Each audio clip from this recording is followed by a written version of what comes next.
नए साल के आगाज में अब ज्यादा वक्त बाकी नहीं रह गया। दुनिया भर में 2025 के स्वागत का जश्न शुरू हो चुका है, लेकिन साल 2024 खत्म होने से पहले दिल्ली के पूर्व सीएम अरविंद केजरीवाल ने अपनी एक और नई चुनावी स्कीम पुजारी ग्रंथि सम्मान योजना का रजिस्ट्रेशन शुरू कर दिया है। केजरीवाल पुजारी सम्मान पंजीकरण के शुभारंभ के लिए हनुमान जी का आशीर्वाद लेना चाहते थे, लेकिन पुजारियों के चलते ही अरविंद केजरीवाल को अपना प्लान बदलना पड़ गया।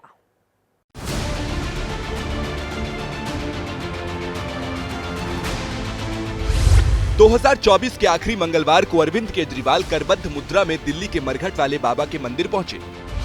मंदिर के महंत जी से केजरीवाल ने पत्नी सुनीता केजरीवाल के साथ दिल्ली चुनाव में जीत की मनोकामना पूर्ति का आशीर्वाद लेकर पहले महंत जी के जन्मदिन के मौके पर बना हलवे का केक काटा। इसके बाद पुजारी ग्रंथि सम्मान योजना पंजीकरण की पहली पर्ची काटकर आपकी नई चुनावी रेवड़ी का रजिस्ट्रेशन अभियान लॉन्च कर दिया।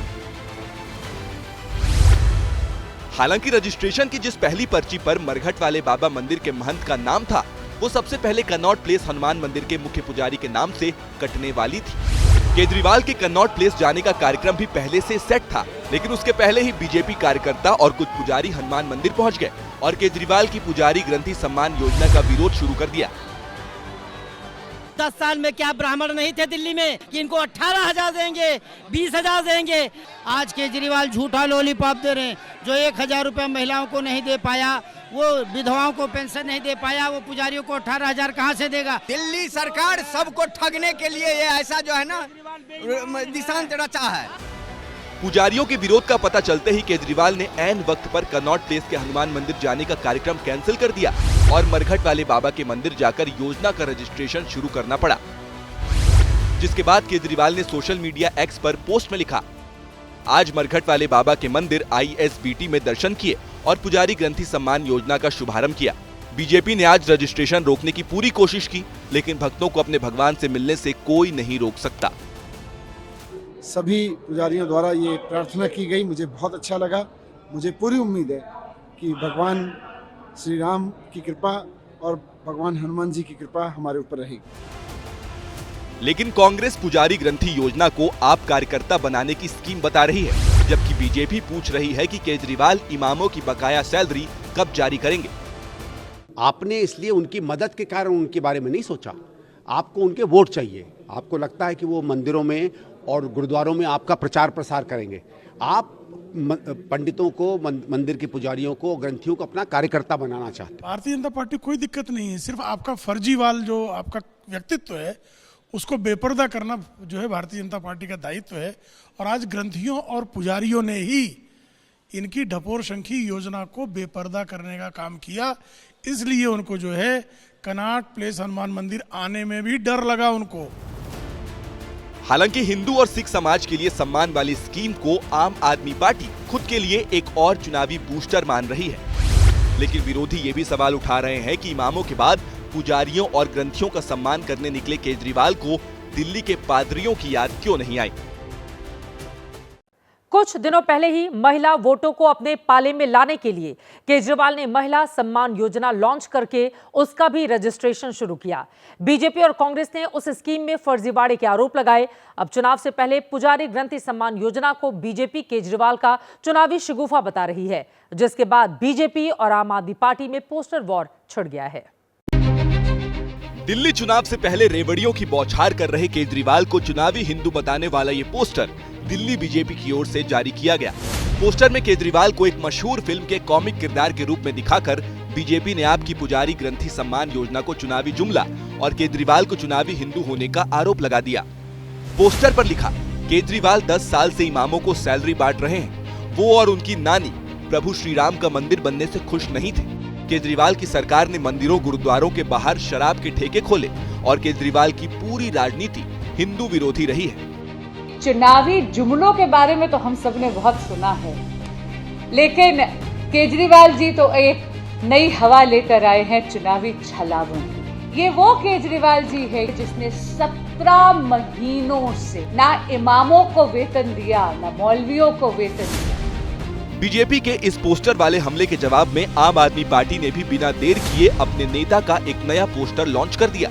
आम आदमी पार्टी के इस पोस्टर में अरविंद केजरीवाल बीजेपी को खुली चुनौती देते हुए बीजेपी शासित राज्यों में भी पुजारियों को 18,000 रुपए सम्मान राशि देने का चैलेंज दे रहे हैं। हरियाणा में तो उन्होंने तुरंत कर दिया इमामों के लिए, मध्य प्रदेश में भी कर दिया, कर्नाटका में भी जैसे ही 2014 में जीते वो उन्होंने इमामों के लिए सैलरी डिक्लेयर कर दी, तो ग्रंथियों और पुजारियों के लिए भी कर देना, दिक्कत क्या है? केजरीवाल को चुनावी हिंदू बताने वाले पोस्टर के जवाब में जवाबी पोस्टर लॉन्च करने के साथ साथ आपके दिग्गज नेता बीजेपी पर पलटवार के लिए खुद भी मंदिरों गुरुद्वारों में पहुंच गए। सीएम आतिशी ने करोल बाग के गुरुद्वारे में मत्था टेककर सम्मान योजना के लिए ग्रंथियों का रजिस्ट्रेशन किया। 22 राज्यों में ये करके दिखा सकते हैं, लेकिन अगर आज आम आदमी पार्टी ने ये फैसला किया है कि हम पुजारियों को और ग्रंथियों को एक सम्मान देना चाहते हैं, एक सम्मान राशि देना चाहते हैं, तो आप हमें गाली क्यों निकाल रहे हैं? आप हमें उल्टा सीधा क्यों बोल रहे हैं? वहीं पूर्व डिप्टी सीएम मनीष सिसोदिया ने मंदिर में जाकर अरविंद केजरीवाल को फिर से मुख्यमंत्री बनाने की प्रार्थना की, जबकि दिल्ली के मंत्री गोपाल राय ने अपने विधानसभा क्षेत्र के कई मंदिरों के पुजारियों से मुलाकात की। कुल मिलाकर चुनाव की तारीखों के ऐलान से पहले आम आदमी पार्टी ने बीजेपी से निपटने के लिए अपनी नई स्कीम के बहाने हिंदुत्व की पिच पर खुलकर खेलना शुरू कर दिया है। दिल्ली विधानसभा चुनाव में अरविंद केजरीवाल की घेराबंदी के बाद कांग्रेस सीएम आतिशी की मुश्किलें बढ़ाने की तैयारी में है। कालकाजी में कांग्रेस की कद्दावर महिला नेता अलका लांबा को उतारने की तैयारी है। कांग्रेस दिल्ली में जिस तरह चुनावी रणनीति बना रही है उसने आपकी टेंशन बढ़ा दी है। वहीं त्रिकोणीय मुकाबला बीजेपी के लिए फायदे का सौदा क्या साबित होगा, क्योंकि वो इसी इंतजार में है।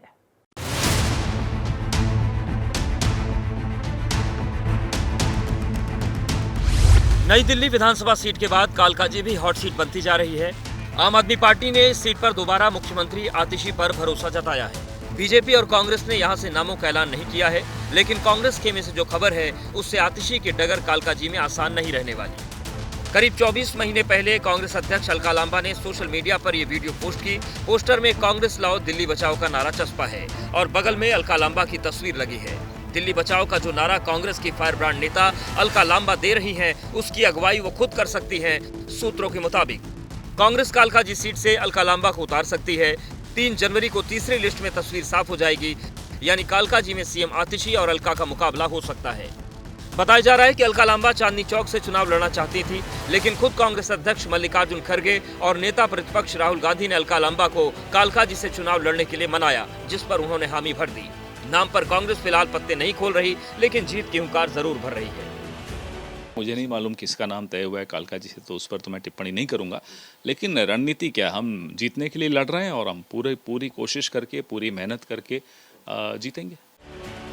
बीजेपी खेमे में भी कालका से पूर्व सांसद रमेश बिधूड़ी के नाम पर विचार चल रहा है। इसके अलावा नई दिल्ली में अरविंद केजरीवाल के खिलाफ पूर्व सांसद प्रवेश वर्मा, ग्रेटर कैलाश में सौरभ भारद्वाज के खिलाफ पूर्व सांसद मीनाक्षी लेखी और पटपड़गंज में अवध ओझा के खिलाफ दिल्ली बीजेपी प्रदेश अध्यक्ष वीरेंद्र सचदेवा के चुनाव लड़ने की खबर है। वहीं कांग्रेस ने पहले अरविंद केजरीवाल और फिर आतिशी के खिलाफ मजबूत उम्मीदवार देकर दिल्ली में सीरियस फाइट का संदेश दे दिया है। मैंने बहुत देख लिया, ये 12-13 साल से हर तरीके के इल्ज़ाम मरते हैं, जब इनके पास 1 रुपये तक का सबूत नहीं। तमाम इंक्वायरियाँ हो गई शीला जी के खिलाफ। विजेंद्र गुप्ता जी ने एक RTI भेजा CBI को, CBI ने स्वयं लिखा कि हमने 37 इंक्वायरी खोली, कॉमनवेल्थ पे किसी में कुछ नहीं मिला। जल बोर्ड को एक RTI गई, जल बोर्ड ने अपने RTI में लिखा कि हमने जितनी थी शीला जी के खिलाफ एक हम इंक्वायरी नहीं कर पाए क्योंकि कुछ गलत नहीं मिला। कांग्रेस शीला मॉडल की याद दिलाकर आप पर भ्रष्टाचार के तीर तान रही है। दिल्ली में कांग्रेस जितनी मजबूत होगी, नुकसान आपको ज्यादा होगा, और यही वजह है कि लोकसभा चुनाव में बीजेपी के खिलाफ मिलकर लड़ने वाली आप अब कांग्रेस को बीजेपी की बी टीम बता रही है।